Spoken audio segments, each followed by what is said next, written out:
I, Mayor Glenn Guerrero, I'm not doing enough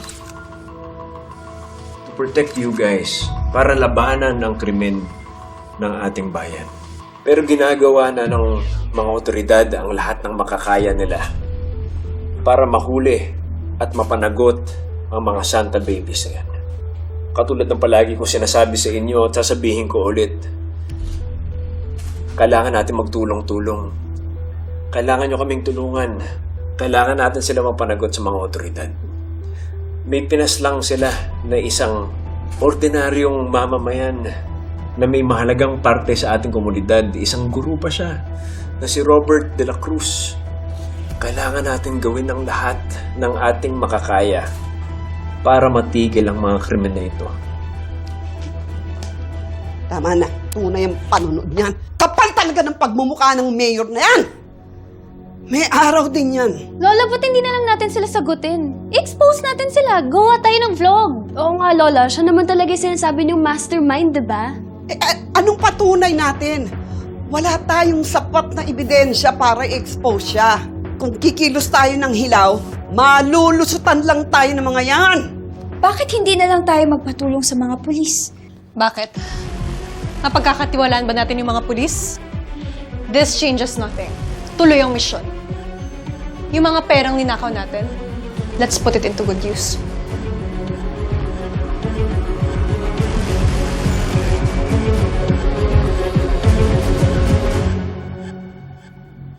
Mga katirada, mayor na mismo ng Calabari nagsasabing magtutulungan tayong lahat.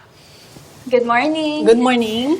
Gusto ko lang po sana magtanong, magkano po kaya yung presyohan po sa ganitong mga alahas? Okay, patingin po.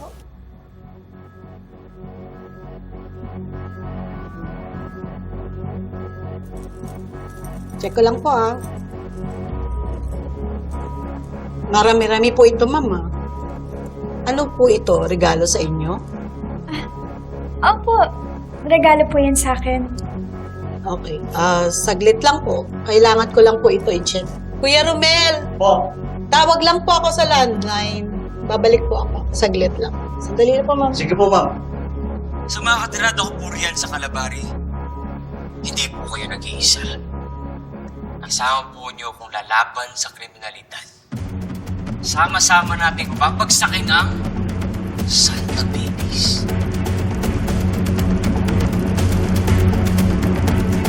Wait lang po, ma'am. Medyo mahirap i-appraise yung alahas.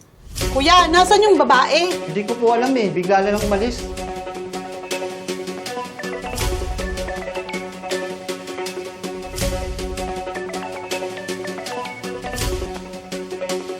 Santa Babies. Hello? Sergeant Enriquez, mali yung iniisip mo. Talaga, alam mo. Kahit ako gulong-gulo sa inyo eh. Ano ba talaga pinaglalaban nyo? Pati yung teacher, pinatay nyo? Hindi naman korap yun ah. Hindi kami yung may gawa nun. Hindi ko alam kung sino, pero malamang, yung may pakananon, yung mga kinakalaban namin corrupt. Alam nyo, sinundan ko yung clue na binigay nyo sa akin. Bakit hindi si Mr. Ong yung pinagnakawan nyo? Pinasok talaga namin yung bahay niya. Siya talaga yung ninakawan namin kahapon. Kaya nga kahit kami nagulat nung si Mr. De La Cruz yung lumabas sa balita. Pwede ba? Itigil na natin tong laro na to. Tama na yung mga clues na yan. Sabihin nyo na sa akin kung sino sila. Kung talagang galit kayo sa mga korap na yan, ilabas nyo na. Magtulungan tayo. Sergeant Enriquez, hindi pa to yung tamang panahon. Pasensya na. Pero, aayusin namin to. Kung talagang yung mga kalaban nyo may gawa nito, mag-iingat kayo.